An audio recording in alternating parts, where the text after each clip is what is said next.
혹시 숙제 기출문제 풀어보신 분 계신가요? 뭐 준비하거나 아니면 뭐 논술 수업 들으면서 숙제 문제로 풀어보신 분? 한두 번 정도? 네. 그 숙제 문제를 풀어보면 제일 여러분이 많이 생각해야 되는 게 제시 문제예요. 숙제는 항상 패턴이 사실 좀 정해져 있는 시험인데 제시문을 이제 줘요. 제시문을 줄 거고 각각의 제시문마다 보통 이제 2개의 문제들을 설정을 해요. 그래서 문제가 3개가 있잖아요. 그래서 뭐 1번 문제가 있고 2번 문제가 있고 3번 문제가 있으면 각각의 문항마다 이제 필기 문제들이 뭐 하나씩 이렇게 2개씩 이렇게 붙어요. 그래서 이렇게 붙는 형태로 주어질 건데 얘는 항상 모든 문제 제시문을 제시할 거고요. 근데 좀 다른 학교의 제시문 같은 경우에는 어떤 공식을 알려준다던가 아니면 어떤 성질들을 뭐 설명해 준다던가 하는 식으로 출제가 되는데 숙제는요 이 제시문에서 예시를 보여줘요. 이런 형태의 생각들이 있는데 이런 생각을 가지고 이런 것들을 풀어보면 이런 식으로 풀 수 있어 라는 예시를 꼭 줄 거예요. 우리 교재를 한번 볼게요. 교재 12페이지 보면요 12페이지에 이거는 올해 나왔던 모의논술 문제인데 제시문을 하나 주고요. 그 제시문 내용은 사실 구분구조법이죠. 구분구조법이라서 특별하게 어려운 내용이 있는 건 아닌데 구분구조법을 어떤 식으로 하나하나 정리해서 표현할 수 있는가 이런 것들을 이야기를 해줘요. 이야기를 해주고 나서 문제들을 보면 1번이 그러면 이런 급수의 합의 표현을 이용해서 적분해봐. 그 다음에 이걸 이용해서 주어진 식을 정리하고 정적분으로 바꿔봐. 이런 식으로 이제 문제가 출제돼요. 그 다음에 뭐 2번을 보면 2번에서도 이거 헤론의 공식이죠. 헤론의 공식 물론 이제 교육과정상 교과서에서 뭐 이야기하진 않지만 여러분이 문제 풀 때 헤론은 계속 썼을 거예요. 계산이 훨씬 간단해지니까. 그래서 헤론을 얘기하는데 얘는 헤론 제시문 가를 보면 삼각형 넓이가 2분의 1 AB 사인 C인데 이거를 코사인 법칙을 이용해서 정리하면 헤론의 공식을 유도할 수 있다 이런 식으로 얘기를 해주고 있어요. 그리고 나서는 뭐 산술기하 평균 얘기해주고 그 다음에 뭐 둘레가 일정할 때 뭐 넓이의 최대를 어떻게 구할 건가 이런 사례들을 보여주면서 얘도 문제를 보니까 문제 1에서는 그러면 이거 1에서 2로 바꿔볼래? 이런 얘기를 하고 있는 거예요. 2분의 1 AB 사인 C를 가지고 헤론의 공식을 유도해 보라고 얘기를 하고 있고 사실 이 문제를 아무런 정보 없이 그냥 준다고 하면 그때는 좀 어려운 문제가 될 거예요. 왜냐하면 여러분이 헤론의 공식은 기억할지언정 헤론의 공식이 어떻게 유도되는지에 대해서는 사실 계산해 보지는 않잖아요.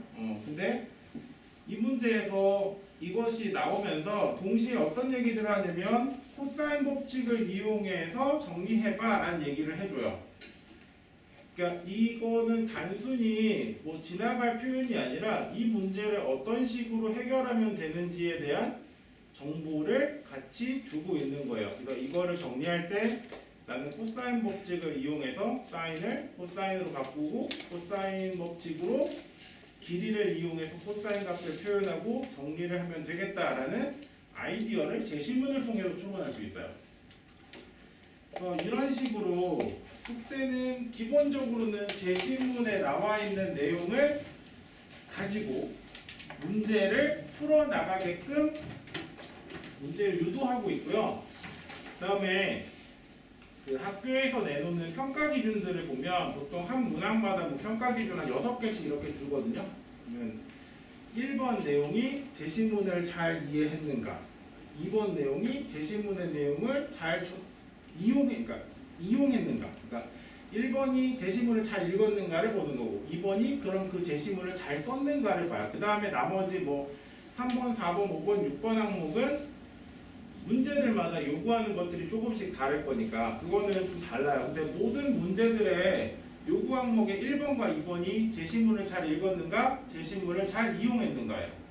그리고 평가를 할 때에도 이 6가지를 잘 쓰면 만점. 그 다음부터 이제 하나씩 뭐 조금 부족할 때마다 점수들을 차등을 하는데 그때에도 똑같이 내가 6가지 항목 중에 만일 4가지를 만족시켰다고 하면 그 4가지의 1번과 2번 항목이 포함되어 있는가 포함되어 있지 않은가로 차등을 나누겠다고 얘기를 하고 있어요. 그러니까 제시문을 잘 읽고 제시문을 잘 적용한 사람의 답안이 똑같이 4가지의 조건을 만족했을 때에도 훨씬 더 우선순위를 갖는다. 사실 우리가 논술 문제를 준비할 때 이거를 100% 내가 완벽하게 답안을 작성할 거다. 나는 이 문제는 무조건 다 푼다. 이런 컨셉으로 가는 건 아니잖아요. 이 6가지 중에서 남들보다 한 가지라도 더 충족시키겠다는 컨셉으로 출발하는 거고 사실 뭐 출제하는 사람도 이거 완벽하게 다 풀 거라고 기대하면서 출제하는 건 아니고 그리고 그래야지만 내가 합격을 하는 것도 아니잖아요. 내가 남들보다 정말로 하나라도 더 쓰면 그걸로 이제 결정이 되는 시험인 거니까 그때도 훨씬 더 가산을 주고 있는 건 제시문에 대한 이해와 이용이라서 여러분이 답안을 작성할 때에도 그 부분을 좀 신경 쓰면서 작성을 해주는 게 좋아요. 문제를 읽으면서도 그러면 이 문제에는 제시문에서 어떻게 적용하고 있는지 그거를 좀 같이 따라가 보려고 해야 되고 그다음에 답안을 작성할 때에도 내가 제시문을 잘 따르고 있다라는 표시들을 남겨주는 게 중요해요. 그렇게 해서 1번과 2번 항목을 충족시키고 있는 답안지입니다. 이렇게 어필을 해야 남들보다 조금 더 높은 점수를 받을 수 있어요. 이거는 숙대가 갖고 있는 다른 학교랑은 다른 결정적인 차이점이에요. 그래서 여러분 이제 뭐 우리 4번 정도, 4주 정도 수업 진행하고 나면 이제 여러분들 시험을 볼 건데 그때에도 계속 신경 써야 되는 건 제시문이에요. 제시문. 이거는 사실 다른 학교 기출들에서는 잘 찾아보기 힘든 형태예요. 반대로 이게 포맷이 형성되어 있기 때문에 여러분들이 일정하게 계속 훈련이 되면 충분히 답안을 작성할 수 있는 시험이기도 해요. 크게 뭐 부담을 갖고 이거 뭐가 나올지 몰라서 나는 좀 뭐 많이 힘들어 이렇게 갈 수 있는 시험은 아닌 것 같고 오히려 정해진 폼은 계속 똑같이 나가고 있고 거기에 이제 테마가 다른 거거든요. 그러니까 여기에 이제 어떤 소재를 넣을 것인가에 따라서 문제들은 좀 바뀌고 있는데 그러더라도 기본적인 문제 풀이의 방향성은 제시문에 있다. 그래서 요거를 계속 좀 강조할게요.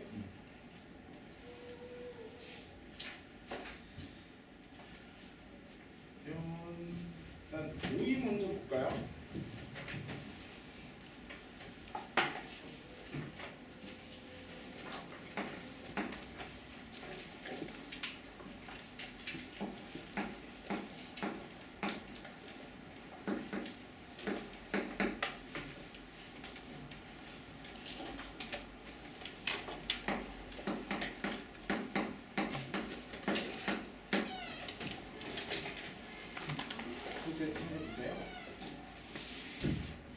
자, 문제 1번 보면요. 함수 fx가 같은 구간 AB에서 연속이고 fx는 양수일 때 곡선 y는 fx랑 x축 및 두 직선 x는 a, x는 b로 둘러싸인 도형의 넓이를 s라고 하자. 같은 구간을 n등분해서 약 끝점과 각 분점의 x좌표를 차례로 x0부터 xn까지로 놓을 거고요.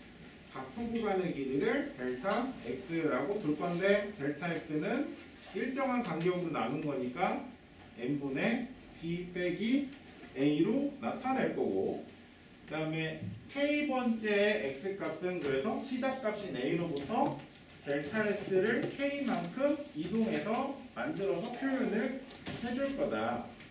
그러면 우리 구분구조법은 기본적으로 이제 직사각형의 넓이들을 계속 구해서 걔네들을 더하고 그 더한 거에 극한을 보내서 정적분 값과 같다 이렇게 표시하는 거잖아요. 그래서 그거에 대한 설명들을 하고 있고요. 내용 자체는 그냥 교과서에 나와 있는 표현들 정도인 거죠. 교과서에 나와 있는 표현에서 크게 달라지진 않았어요. 그래서 제시문에서 일단 제시하고 있는 건 구분구조법을 어떻게 정의할 것인가 이런 것들이 나와 있어요. 그러면 우리 문제 1번 부분요. 급수의 합 표현을 이용해서 정적분의 값을 구해달래요. 얘가 일단 원하는 건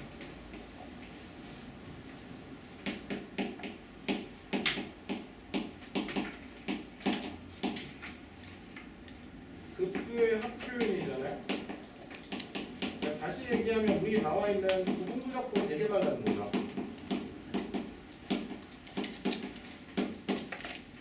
구분구조법 표기를 사용해달라는 건데, 자, 아까도 얘기했지만 이 시험 자체가 제시문을 얼마나 잘 이해하고 잘 이용하고 있는가를 판단하는 시험이니까 우리도 거기에 맞춰서 답안을 작성해 줄 거예요.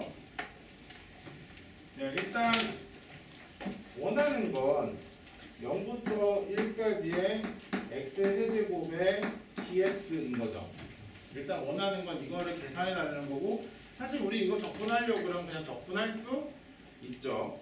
이거는 그냥 적분할 수 있는 건데, 그 제시문에서 원하는 대로 할 거면 제시문을 처음부터 다시 볼게요. 보면 이제 얘를 가지고 어떻게 적용할까를 판단하면서 제시문을 보는 거예요. 그럼 fx가 닫힌 구간에서 연속이고 거기서 0보다 크대요.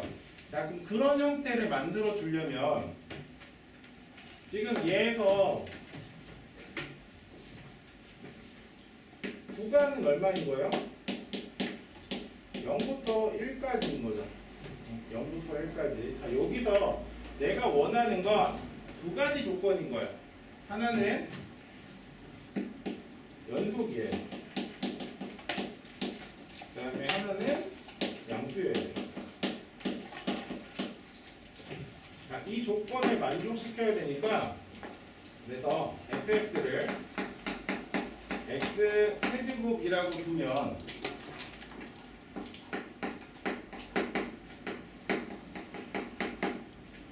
얘는 뭐 닫힌 구간이라는 표현을 써야 되는데 그냥 일단 생략할게요. 자, 여기서 연속이라는 것과 그 다음에 양수라는 표현을 적어줘야겠죠. 그러니까 뭐 너무 당연한 얘기를 하고 있는 거예요. 그냥 x세제곱은 당연히 저런 건데 제시문에서 얘를 이렇게 설정하고 나서 출발하고 있으니까 똑같이 나도 제시문처럼 0부터 1이라는 구간에서 얘가 연속이고 항상 0 이상이다 라는 표기를 하고 출발할 거예요. 자, 이렇게 해주면 제시문에 나와 있는 것처럼 그럼 델타 x는 n분의 b 빼기 a인데 b가 1이고 a가 0이니까 얘는 n분의 1인 거예요. x의 k는 첫 번째 항에서 델타 x의 k배를 해줘야 되는데 첫 번째 항이 0이었고요. 델타 x가 n분의 1이었으니까 그냥 n분의 k가 되겠죠.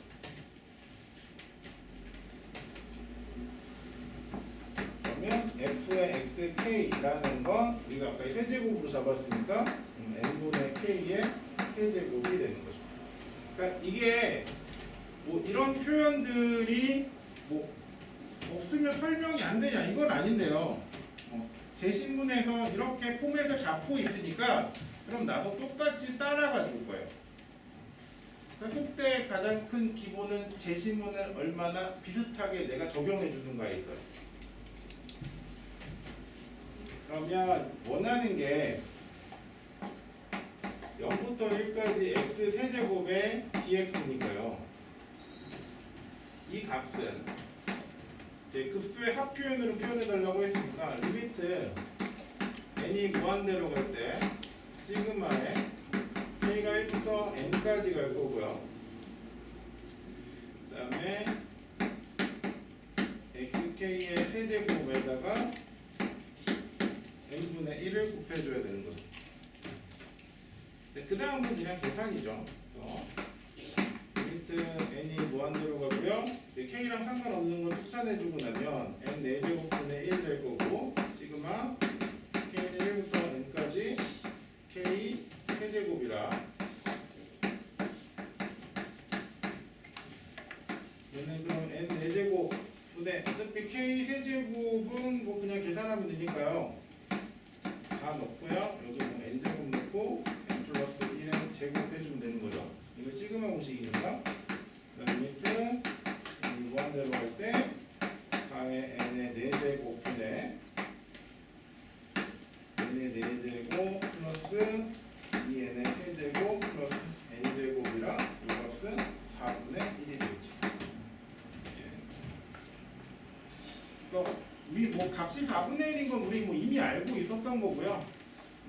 그 다음에 저 부분부적법으로 주어져 있는 걸 뭐 정적분으로 바꾸어서 계산하는 거 이런 것도 아마 많이 연습을 했을 거예요. 근데 그거를 서술해 본 적은 없으니까.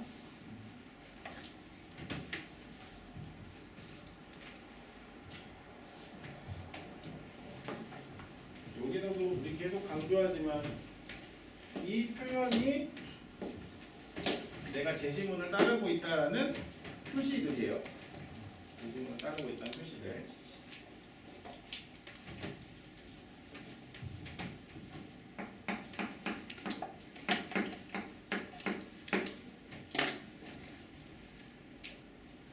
문제 2번인데요. 문제 2번에 문제 오타 하나 있거든요. 그 첫 번째 ln에 분모에 그 스몰 n 들어가 있는데 라지 n으로 바꿔도 돼요.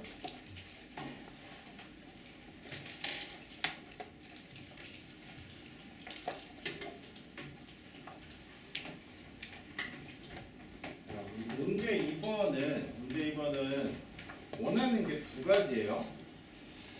여러분이 이제 답안을 작성할 때 제일 많이 실수하는 게 뭐냐면 제일 마지막에 있는 물음만 생각할 때가 있어요. 뭐 값을 구하시오 그러면 값을 구하는 걸로 일단 끝내는데, 사실 이 문제가 원하는 건 첫 번째는 얘를 급수의 합의 표현으로 바꾸고 그 다음에 그 값을 구해달라는 거야. 원하는 게 두 가지인 거예요.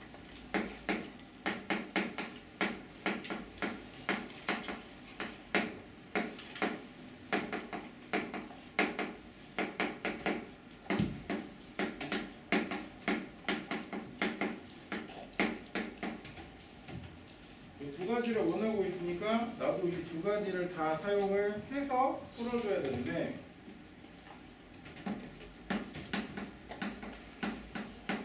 라지엔이 무한으로 갈 때 ln에 2의 라지엔분의 2의 라지엔 플러스 1 이번에 2의 라지엔분의 1 이렇게 가서 ln에 2의 라지엔분의 2의 라지엔 플러스 2의 라지엔에 2의 라지엔분의 1. 얘를 급수의 합으로 표현하려니까 결국은 시그마로 표시해달라는 거죠.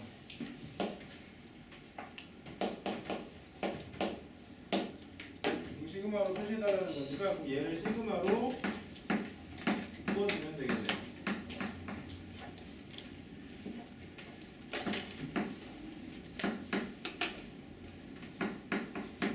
여기서 시그마 할 때 바뀌고 있는 거를 신경 써주면 돼요. 나머지는 그대로 가면 될 거고, 바뀌고 있는 부분만 신경 써주면, 얘는 ln에 2의 라지엔분의 2의 라지엔 플러스의 2의 라지엔분의 1, 얘는 안 바뀌는 거고 바뀌는 여기만 k 붙여주면 되는 거죠. 자, 여기서도 습관처럼 맨날 n 이렇게 쓰니까 마지막도 n이라고 하면 안 돼요. 제일 마지막에 바뀌고 있던 게 2의 라지엔 제곱인 거죠.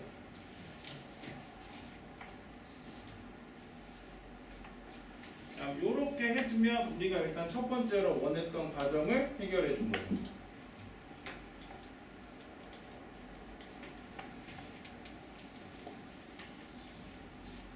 여기서 뭐 이게 이거 약간 노파신 같은 건데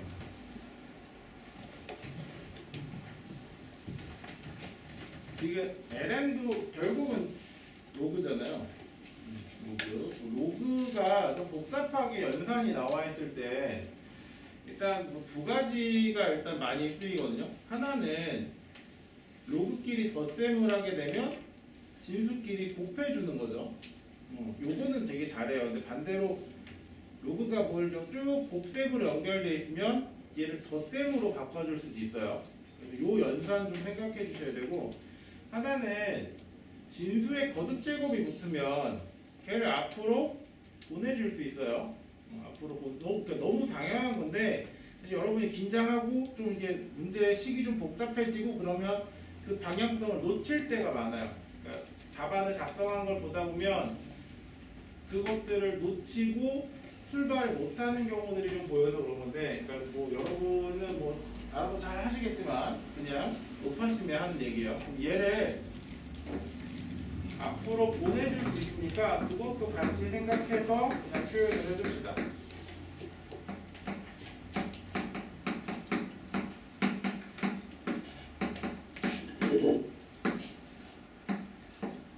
얘도 그냥 정리해서 1 플러스 이게 라지엠분의 K라고 그랬고,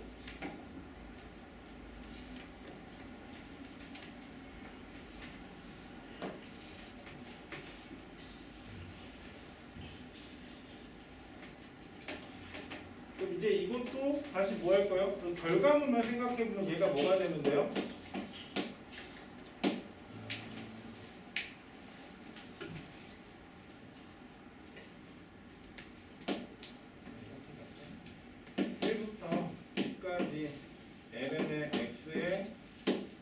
dx가 되면 되는 거죠. 최종 결과물로 얘 정리해주면 이렇게 되는 거는 맞죠? 그러니까 이거 전체를 뭐라고? x라고 치환해서 생각하면 이렇게 바뀌는 거잖아요. 그러니까 요 결과물은 나와 있는데 계속 얘기하지만 숙제의 핵심은 제시문을 얼마나 내가 잘 사용하고 있는지 어필하는 거예요. 얘도 이 부분이 필요한 거죠. 얘는 그냥 간단하게 메모만 할게요. fx를 lnx라고 두면 얘는 1부터 2에서 연속이고요.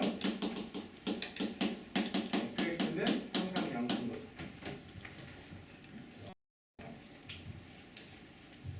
그 다음에 이제 델타 x를 2의 라지엠분의 k라고 둘 수 있고요. 그 다음에 x의 k는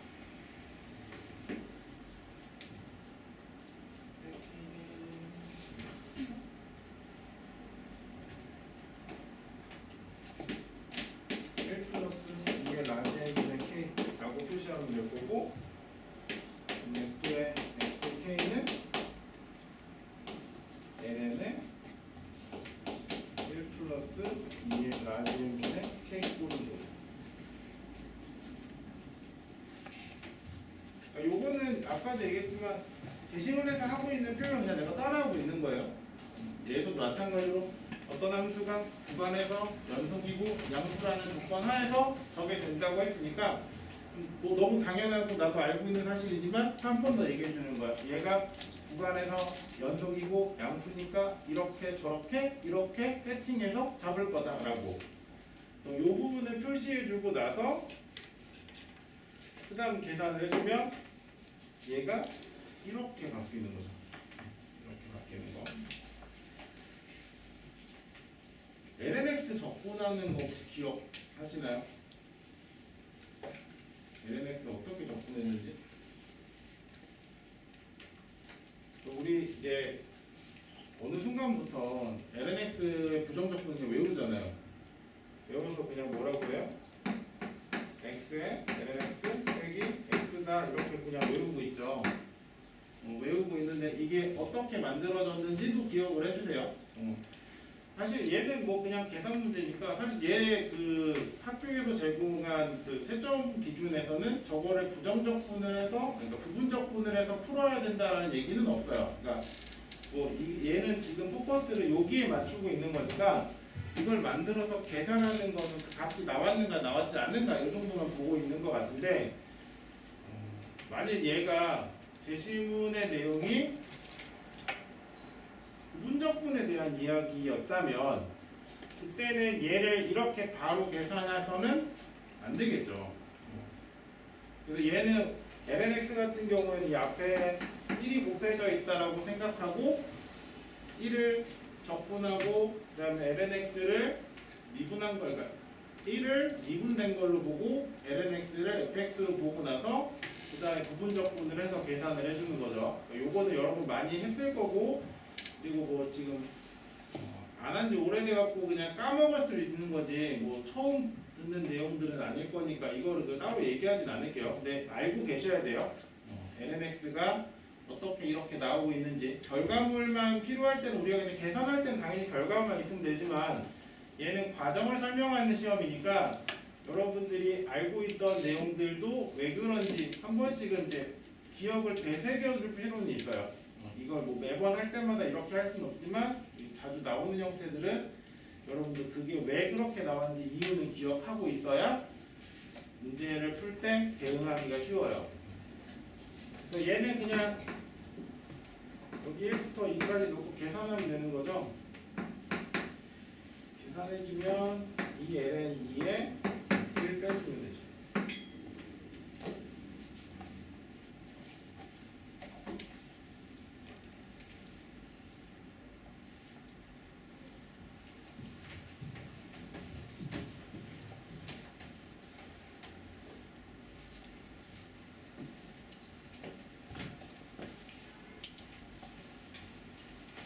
그리고 오늘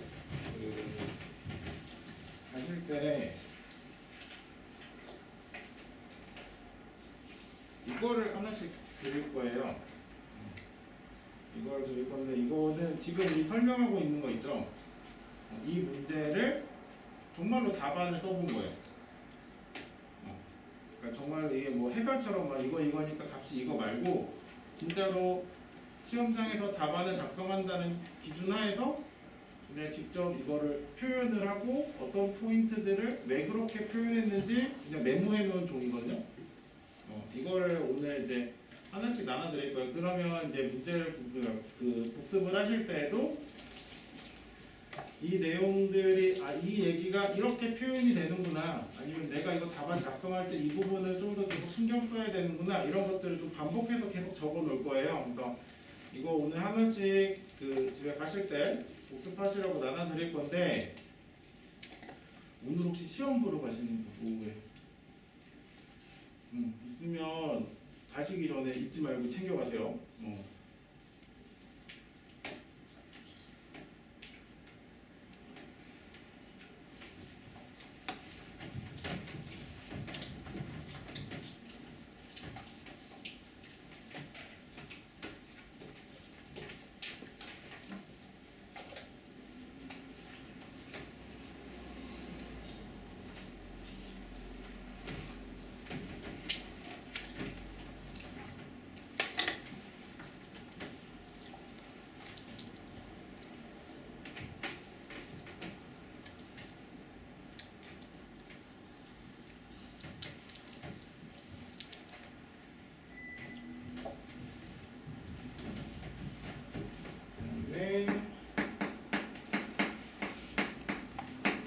이제 2번 볼게요.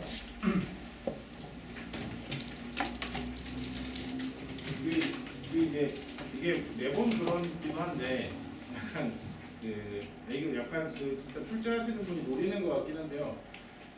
시험이 문제가 3개잖아요. 1번 문제, 2번 문제, 3번 문제. 근데 가면 갈수록 어려워지는 거 맞아요. 그러니까 1번 문제보다는 2번 문제가 더 어렵고 2번 문제보다는 3번 문제가 더 어려워요. 근데 그 어려워지는 양상이 뭐 이제 물론 계산이 복잡해지는 것도 있고 딱 봤을 때 되게 뭐 부담스러워지는 수식들이 나오는 것도 맞아요. 3번 쪽으로 가면 갈수록.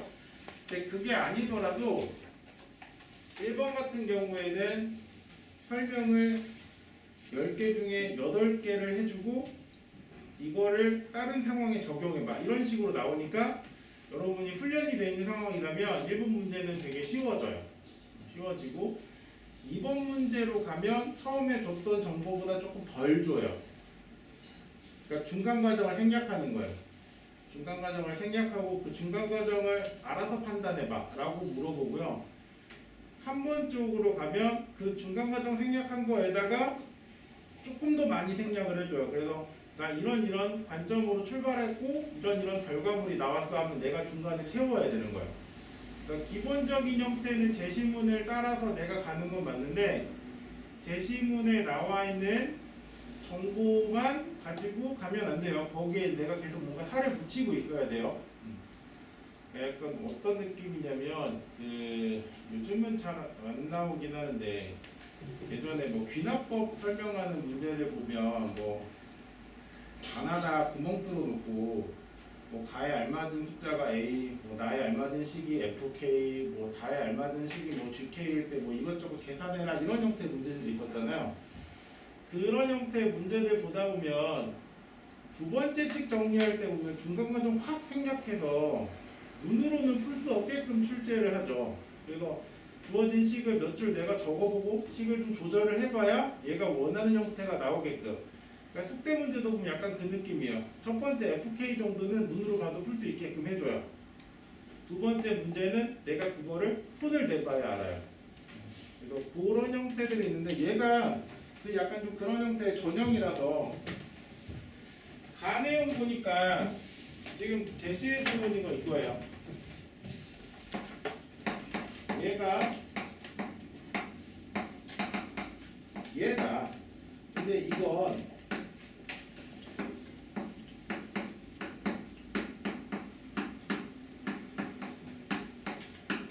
이렇게 나타낼 수 있다라는 얘기예요.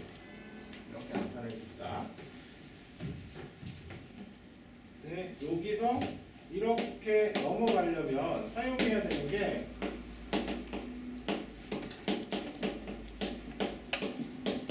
얘는 1이라는 거랑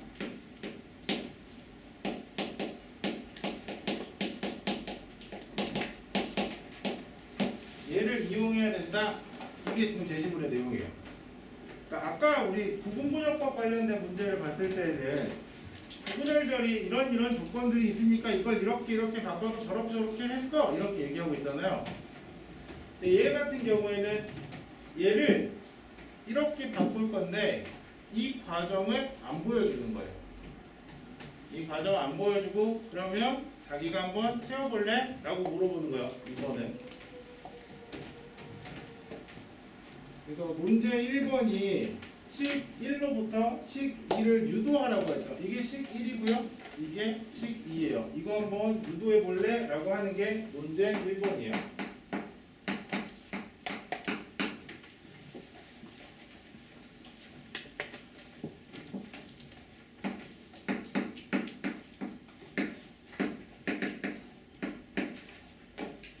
여기서요. 최종적으로는 이 결과물이 나올 건데 그거를 하기 위해서 이것도 내가 알아서 잘 판단해 보라는 건 아니에요. 항상 어떻게 할지는 제시문에서 계속 힌트는 주고 있어요. 그럼 얘를 이것과 이것을 이용해서 하라고 했으니까 그 코사인 법칙을 쓰려면 여기 있는 사인을 코사인으로 바꿔줘야겠네. 그 바꿔주는 도구가 뭐예요? 얘라는 거죠. 그래서 사인 제곱 C는 1 마이너스 코사인 제곱 C일 거니까 사인 C는 루트에 1 마이너스 코사인 제곱 C라는 거죠.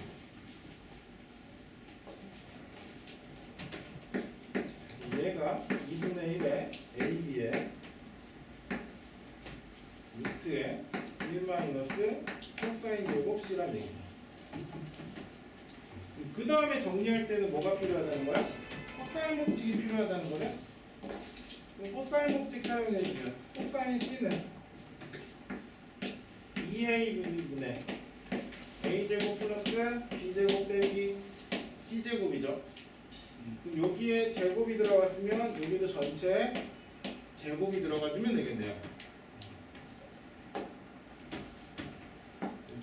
요 S라는 건 2분의 1의 A, B에다가 루트 안에 1 빼기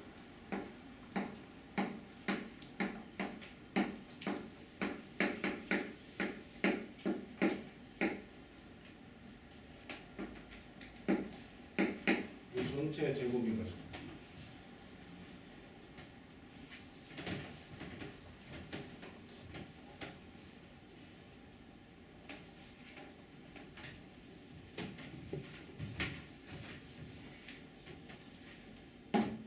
일단은 그 마음에 안 드는 거 맞아요. 마음에 안 드는 거 맞는데 그 하나 좀 생각해 주면 좋은 게 복잡한 식의 계산이잖아.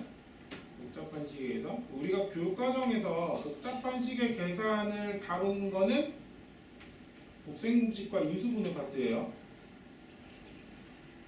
복생공식과 인수분해 파트. 그래서 쟤네들은 아무리 복잡해봐도 고1 수준이에요.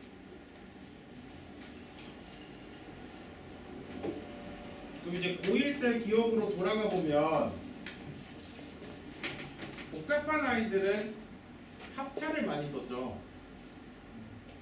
복잡한 아이들은 합차를 많이 썼어요. 그리고 뭐 우리 그런 문제들이 있었잖아요. 수원에서도 나오지만 삼각형을 정리해봤더니 2대1에 됐어. 얘가 무슨 삼각형이니? 이렇게 물어보는 형태들 있죠. 걔네들이 간단하면 그냥 풀리는데 복잡해져서 얘가 한 번에 뚝딱뚝딱 안 나올 때에는 합차가 큰 도움을 줬어요. 합차가. 그래서 좀 이상하다 싶으면 혹시 합차로 만들 수 있는지 유도해 보는 게 좋아요. 저거를 전개를 하는 순간 식계산이 엄청나게 힘들어져요. 엄청나게. 일단 여기서 제일 마음에 안 드는 건 저 분모에 있는 2AB 전체 제곱이죠. 2AB 전체 제곱인데 이 바깥쪽에 AB 있으니까 얘 안으로 쏙 넣어주면 적절하게 없애줄 수 있지 않아? 그래서 네, 이거는 이제 앞에 좀 숫자 좀 깔끔하게 하려고 약간 좀 테크닉을 좀 쓴 거예요. 뭐 이게 쓰고 나서 정리해서 쫓아내도 돼. 그러면 얘를 해주고 나면 여기가 4의 a제곱 b제곱 될 거고 마이너스의 a제곱 플러스 b제곱 빼기 c제곱 전체 제곱이 되는 거죠. 이렇게 했더니 합차 뭐예요?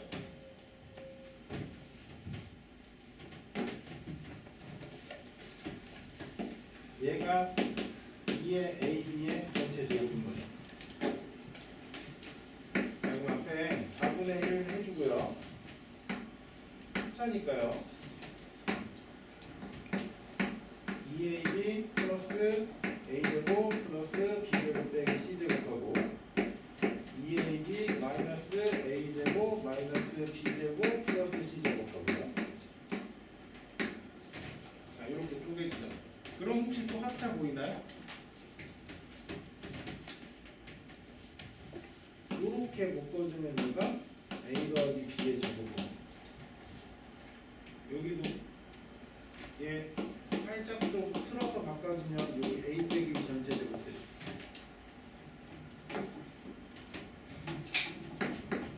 4분의 1에다가요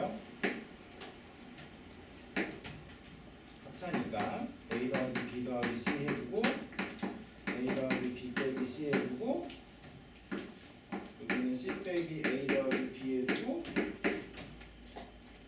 여기는 c 더하기 a 빼기 b 해주고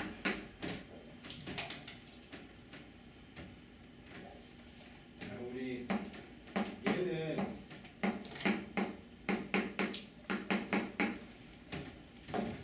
2분의 a 더하기 b 더하기 c잖아요. 2분의 a 더하기 b 더하기 c. 그러면 우리 저 식을요. 저 4분의 1을요. 4분의 1을 루트 안으로 다시 넣어줄게요. 앞에 넣어주면 얘는 2가 들어가고 나면 2가 4개 나오는 거 맞아요? 2가 4개 나올 거니까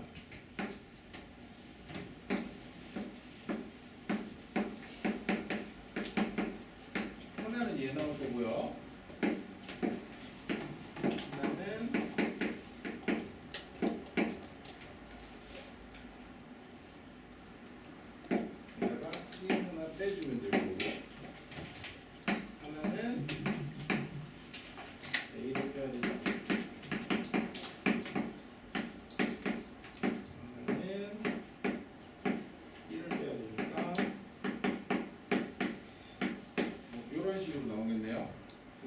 뭐야 돼?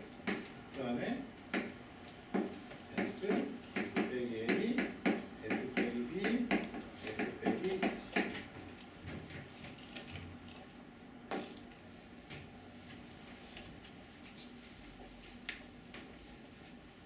아마 여러분이 그 2년 전에 이 문제를 풀려고 했으면 훨씬 더 편하게 풀고 있을 거예요. 왜냐면 그때는 저런 형태만 계속 연습하고 있었으니까. 근데 그걸 이제 한동안 안 하게 되죠. 안 하게 되니까 저게 나오면 되게 당황할 때가 있는데 아무리 복잡해도 인수분해 파트는 고일이에요. 아무리 복잡해도. 그래서 좀 이상하다 싶으면 합차로 쪼개보는 걸 좀 생각해 보세요.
문제 2번은 둘레의 길이가 일정한 삼각형 중에서 넓이가 최대인 삼각형은 어떤 삼각형인지 구하고 그 과정을 쓰시오 이렇게 나왔어요. 답은 이미 알고 있죠. 답은 이미 알고 있죠. 정삼각형이겠죠. 답은 정삼각형일 거예요. 이제 그거를 설명해 달라는 거예요. 얘가 주어진 조건이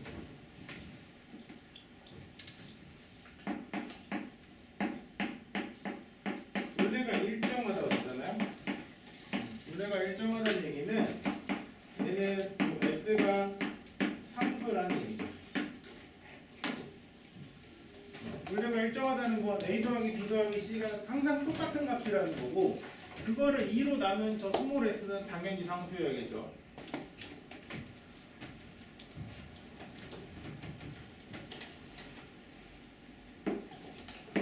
얘가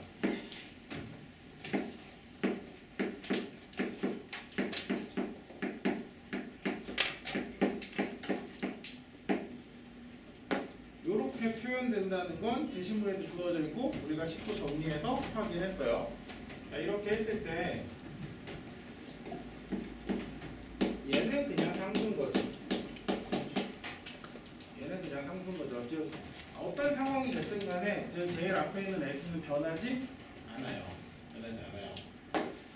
여기서 변하는 건 EI와 EI만 변할 건데 내가 원하는 거 지금 합이 일정한 상황에서의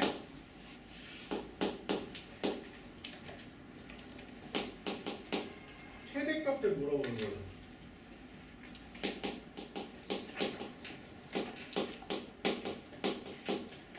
합이 일정한 상황에서의 최대값 혹은 어떤 형태도 가능하냐면 곱이 일정할 때 최소값을 물어보는 형태도 똑같은 아이디어예요.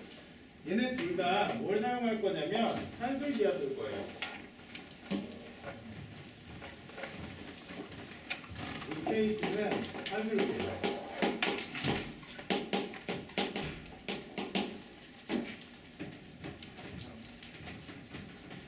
우리가 이제 최대값과 최소값을 구하는 게 사실 목표잖아요. 그러니까 수학을 계산해서 뭔가를 하고 있을 때는 항상 최대와 최소를 구하는 게 목표일 건데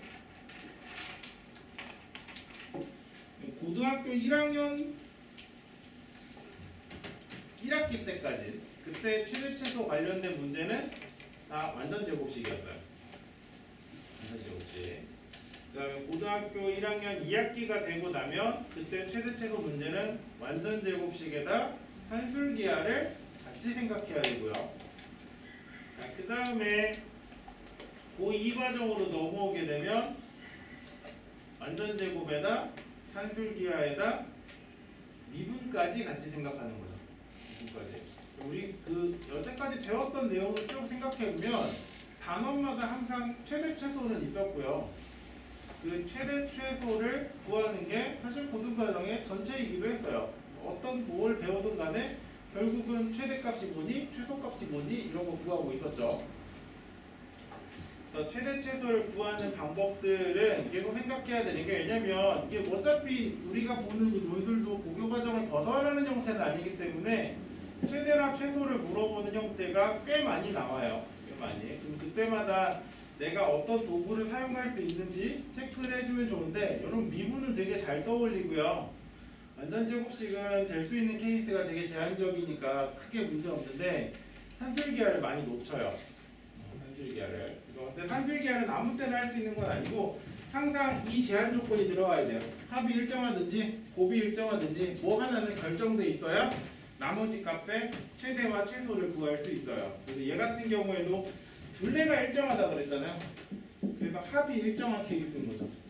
합이 일정할 때 최대값을 구하라고 했으니까 산술기하를 이용하면 되고, 그 산술기하 중에 제시문 나에서 항이 n개일 때도 표시하게 되는 거죠.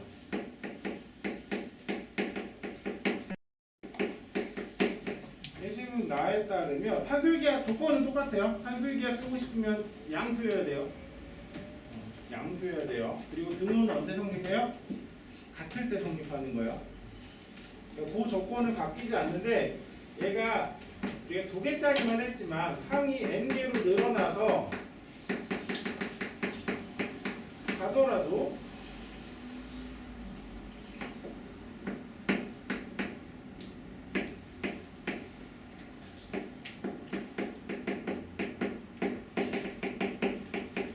요 케이스인 건 똑같다는 거예요. 요 케이스인 건. 근데 이것과 상관없이 항상 산술기하를 쓸 때에는 첫 번째로는 양수라는 거, 그 다음에 등호 조건, 얘네들은 항상 챙겨야 돼요. 산술기하 문제는. 얘도 산술기하를 이용해서 계산을 해주긴 할 건데, 우리가 아까 처음부터 S가 상수다 이런 얘기를 했던 건 이게 n개잖아요. 근데 얘네들만 생각해보면 n이 얼마면 돼요? 3이면 되는 거예요. n이 3이면 4개를 할 필요는 없어요. 어차피 S는 상수라서 전혀 영향을 주지 않아요.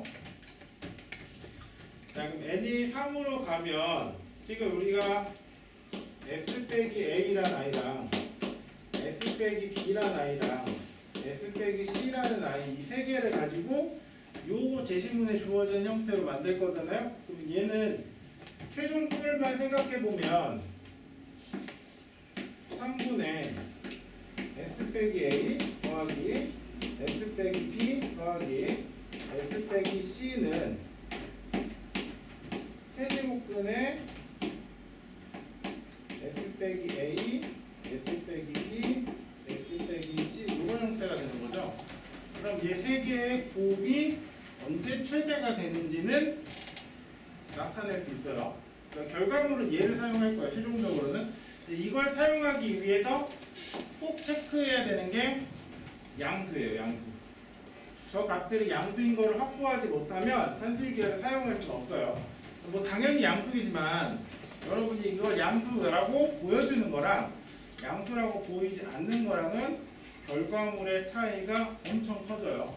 근데 얘를 양수가 되는 걸 보여줘야 되는데, S값이 2분의, 아까 우리 이거 거꾸로 정리했던 거니까 얘 그냥 그대로 가지면 B 더하기 C 빼기 A인 거죠. 얘는 A 더하기 C 빼기 B인 거고,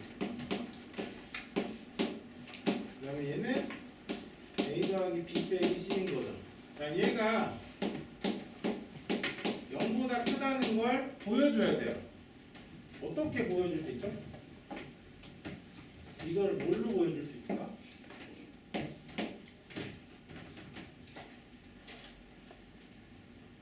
이거 되게 초등학교 때부터 했던 거예요. 초등학교 때부터. 여러분이 모르는 게 아니라 잊고 있는 거예요. 잊고 있는 거. 얘를 설명할 수 있는 방법은 얘가 삼각형이기 때문이에요.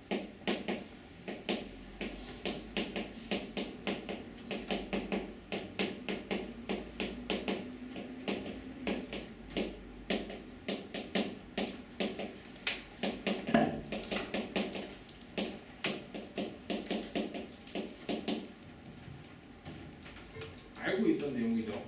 삼각형이 결정되려면 두 변의 길이가 나머지 한 변의 길이보다 커야 된다는 거. 두 변의 길이가 나머지 한 변보다 크고, 두 변의 길이가 나머지 한 변보다 크고, 두 변의 길이가 나머지 한 변보다 크니까 쟤네들은 같다 양수인 거죠. 같다 양수인 거고, 얘가 양수이기 때문에 이게 성립하는 거죠.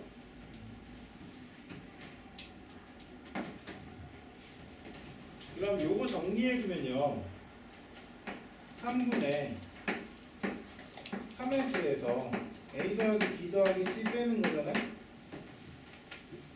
A 더하기 B 더하기 C를 2로 나누면 S였으니까 얘는 그냥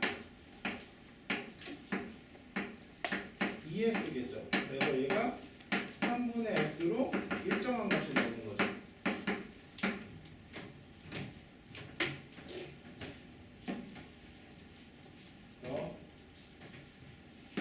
세제곱근 루트에 S 빼기 A, S 빼기 B, S 빼기 C의 최대값은 3분의 S. 3분의 S. 자, 그럼 S 빼기 A랑 S 빼기 B랑 S 빼기 C의 최대값은 이걸 뭐 해주면 돼요? 세제곱 해주면 되는 거죠. 그래서 얘가 최대가 된다는 건 알아요. 최대가 된다는 건 아는데, 최대가 된다는 건 항상 언제예요? 부호가 성립할 때죠.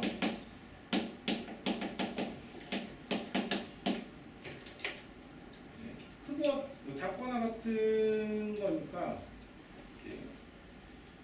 얘가 항상 등호가 성립해야 돼요. 등호가. 그러면 등호는 언제 성립해요?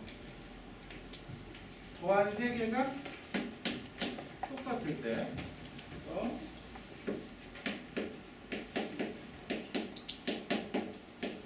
얘가 똑같을 때고요. S 어차피 상수잖아요. 그러면 A랑 B랑 C는 똑같아야 되는 거예요.